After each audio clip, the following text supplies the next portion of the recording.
Mr. Rohit Vyas, welcome again to ITV Gold. Thank you for giving us your time today.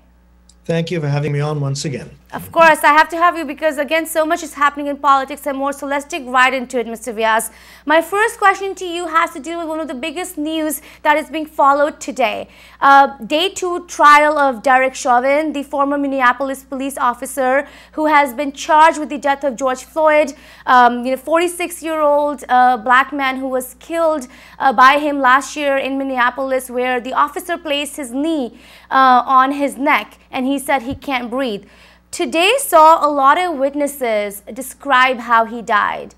My first question to you is, how did you observe this, and what kind of impression or message do you think these witnesses are giving out today? Well, first of all, the significance of this whole trial is the fact that it's being played out on television in a big way, and that's because it has drawn so much international attention, not just national attention here in the United States, but international attention all over the world. And I think the fact that the courts have allowed it to happen, to be televised, not just select sections, but the entire thing, as it were. And the networks have been going out there to televise it, to show the American people and the world of the justice system itself at work.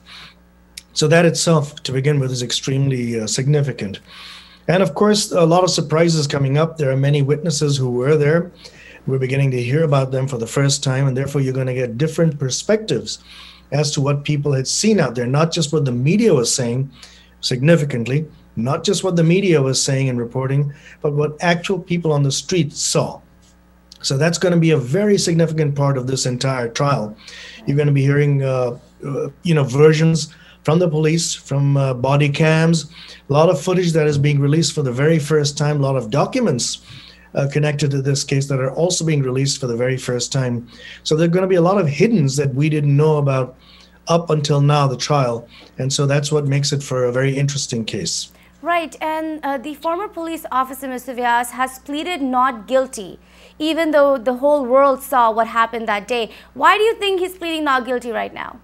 Now, he was saying he obviously will choose and has been choosing to assert that he was doing what he was trained to do as a police officer. And now the question at this trial is, are police trained the right way? Is this what all police officers should be doing in every kind of situation? And specifically to people of color. So that's going to be one of the questions that will have to be answered during the course of this trial. He will obviously defend himself. His attorneys are there to defend him, and he's going to give a police defense perspective of what situation the police supposedly were put in, where this kind of what seemed to be murder occurred actually from a police angle as not murder, all right, but someone they were trying to stop. So you're going to be seeing a very interesting play of the law, the application of the law, of how police are supposed to enforce the law themselves, whether they go to an extreme with certain people and whether they don't. So that's what this is all going to come down to. Right. This brings me to the question of police accountability and police brutality. There has been a huge call since last year to end that. Do you think this is a first good step in holding police accountable, in making sure that this time we can reduce police brutality against innocent black lives? This is definitely a good start, as I said at the outset, because of the fact that this is now a very public trial. So everything that the officer and his defense attorneys have to say will have to be said in public, on the record, not just on court record, but in the record of public opinion. So it's all going to have to be played right out there before our very eyes. We're going to see before ourselves whether what he is saying and what the way he acted was in the best interests of the law and enforcing the law, or whether it was cold-blooded murder, as the prosecutors are asserting that this was cold-blooded murder. The fact that he said, and many witnesses have already come out, or some witnesses have come out, talked about how they'd seen, there was this MMA artist, mixed martial arts, sports person, who came out and testified emotionally, rather, about how what he saw was murder unfold before his eyes. Now, that's a mixed martial arts professional saying that, and that's very significant. That testimony was extremely significant because he was a witness, and he is into mixed martial arts, and he knows what the pressure points are in the human body, where you're supposed to apply pressure, where you're not supposed to apply pressure, when you're supposed to continue, how far you can continue, and when you have to let up. So that testimony in particular was very interesting, very significant, and you're going to see a lot of that coming forward. So this is really a fascinating case, and yes, it's a very good start that it's out there in public. And so whatever the ultimate verdict is going to be, it's going to be public as well. And then we can talk about changing police tactics, changing public interaction with police, changing community interaction with police, etc. That's all going to come out after this trial is complete and seen through. This witness that you just mentioned, Mr. Vyas, he said, because, I quote, because I believe I witnessed a murder. To why he made the police call, to why he was saying what he was saying. Do you, as a political commentator who has followed the story from last year, believe that was a murder? Do I what? Do you believe that was a murder as well? Well, I mean, yes, of course it was, if from the looks of it. But like I said, we don't have all the facts now. The facts are going to come out during this trial. There will be police angle video that'll come out. Maybe some of that I believe has been released, but not all of it may have been released. There are other camera footage out there that will be released. There are witnesses who've seen things from different angles that'll be testifying in court. There are officers, the other officers, who will also testify as to what they were doing when this situation arose. There'll be conversations that were recorded, apparently. I hear that there's some tapes that will also be played before the court and before the jury. There will be tapes out there recorded conversations between the police officers who were making this arrest and assisting Officer Chauvin during this process. So you're going to get a lot of other evidence. We'll have to wait for that before you can come to some kind of conclusion whether this was actually murder the way we all saw it on television, or whether there was a reason that he had his knee as long as he did. Obviously, it doesn't seem like it. It seems like cold-blooded murder, and for the most part, I believe that's what how they're gonna judge it. But we'll have to still see. What should the Brown community take out of this? Every community member needs to take out of this things very serious. That you can all be a victim at any time. On the one hand, we're talking about police brutality. On the other hand, look what's happening to the Asian American community right now. Right. There was footage that just came out this morning as we speak of a 65-year-old Asian woman walking down on the west side in New York, Hell's Kitchen area, and right outside a luxury apartment building was first kicked in the stomach and then repeatedly kicked on her head when she was floored on the sidewalk and nobody came to assist her. And now this was carried out by a tall individual, and there's attacks on this woman. It was not done by police, but it was done by somebody else. Nobody stepped forward to help her. We're seeing in society all kinds of things happening, whether it's at the hands of police, whether it's at the hands of bullies, whether it's at the hands of one color versus another. It's going on throughout society and has been going on for a long time. And so law enforcement's responsibility in all of this is going to emerge significantly. Now, the question I have is, will this lead to a much more diverse law enforcement department or departments around the country? That should happen. If you have to treat society equally, you're going to have a much more diverse law enforcement machinery, including the various police departments around the country. Some of them do have great diversity. For instance, here in the state of New Jersey, Jersey City's police department has tremendous diversity. I can cite that as a fine example of superb policing. That particular department should be emulated by all others. There are some in other parts of the country as well, but that's what's going to become the topic once this case is over. Right, and we would continue to follow with this story and continue to bring our audience more updates. Let's now talk about another big news that has been concerning people all across for a few weeks now. We're talking about Georgia's new voting laws.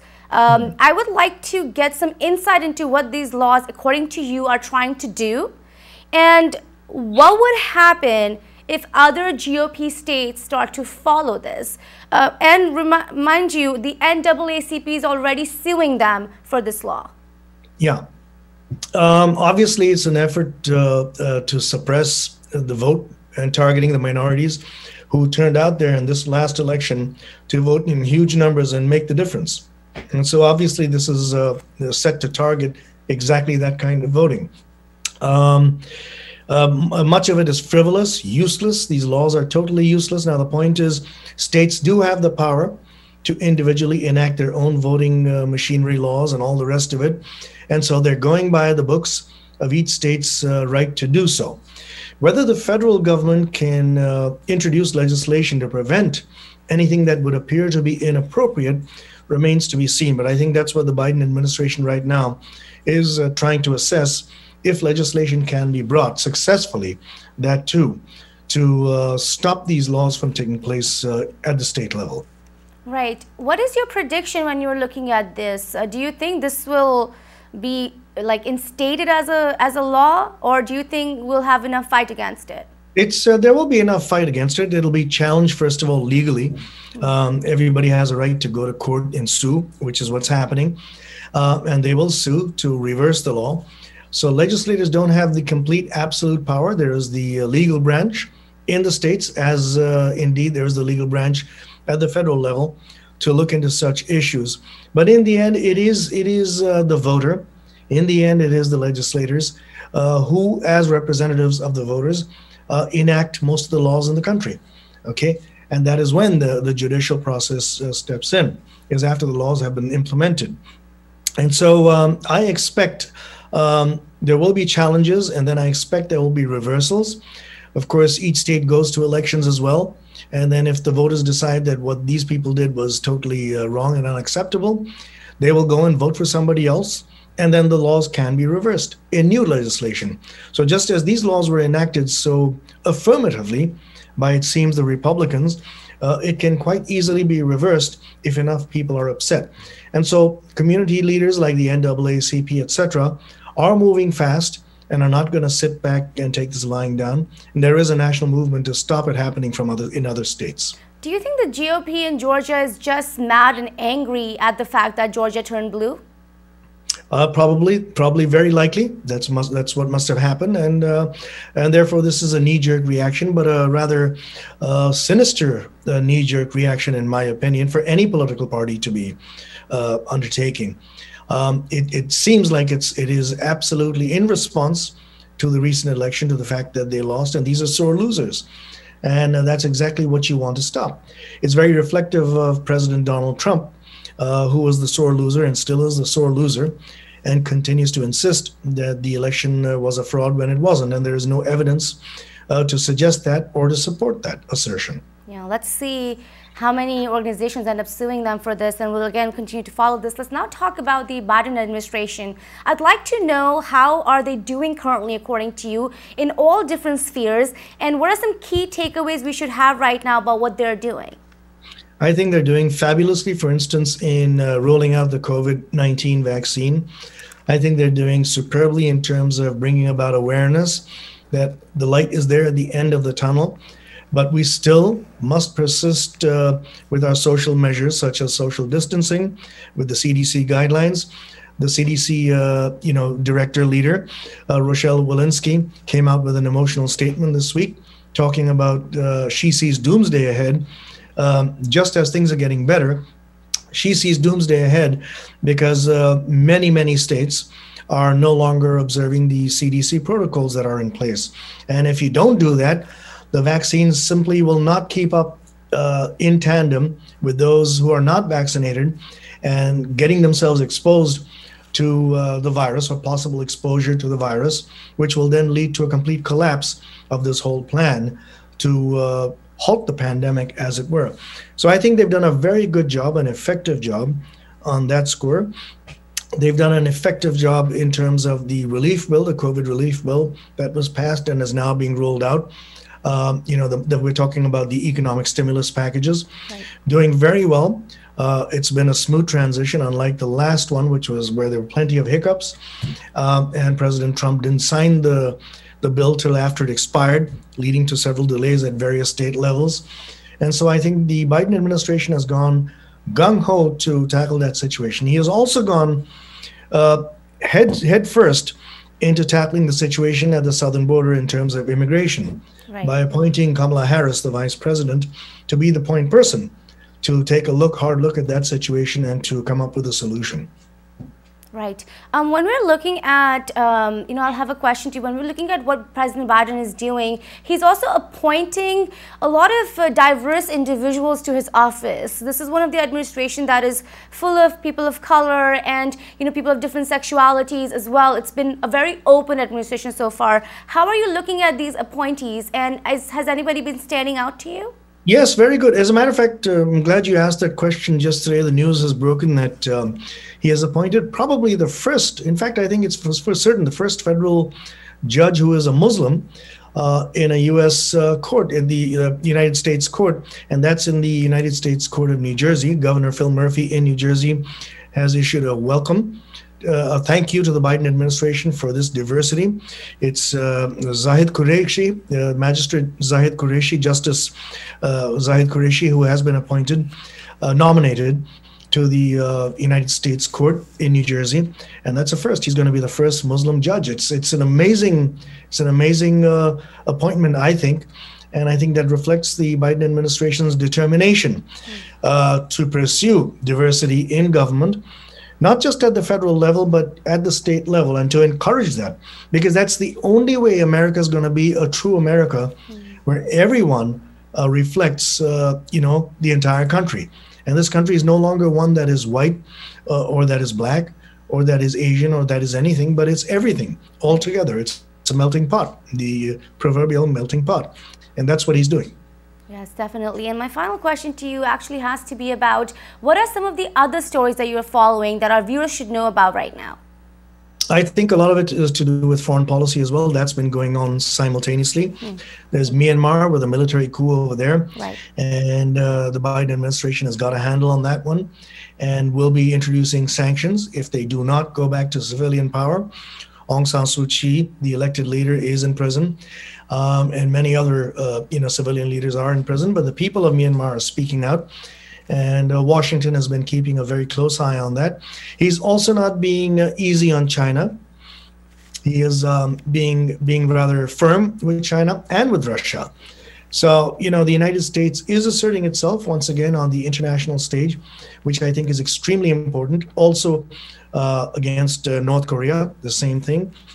And he's also taking a look at the allies in Europe and reaffirming ties with them, with Canada, and even with the South American nations in terms of immigration, trying to forge partnerships there to ease the situation at the southern border. So this administration has a lot of experience in foreign policy, with Biden at the helm, especially Anthony Blinken as Secretary of State, the ambassador to the UN, very, very good people in place there who will keep an eye on foreign policy. So a lot of that is going on at the same time as what the American media, the mainstream media, are keeping a focus on, which is domestic issues. Right. But there's a lot happening out there internationally that the Biden administration is watching and watching very carefully. Right. And actually, I want to ask you one more question. What's your prediction for the next month in terms of politics? In terms of politics, it'll be all well. Nothing's going to happen. There will be challenges that'll come. But I think right now it's going to be smooth sailing all the way up to the summer and closer to September, etc. When at that point, you're going to know a lot about the economy, how well it's doing, whether this is just, a surge in the economic activity that we're seeing. Much of it has to do with the relief package, the COVID relief package, the financial stimulus. But whether this will then transform itself into a natural economic boom, we will see around September. And I'm expecting it to go well. I don't think there'll be need for any further economic impact payments or things like that.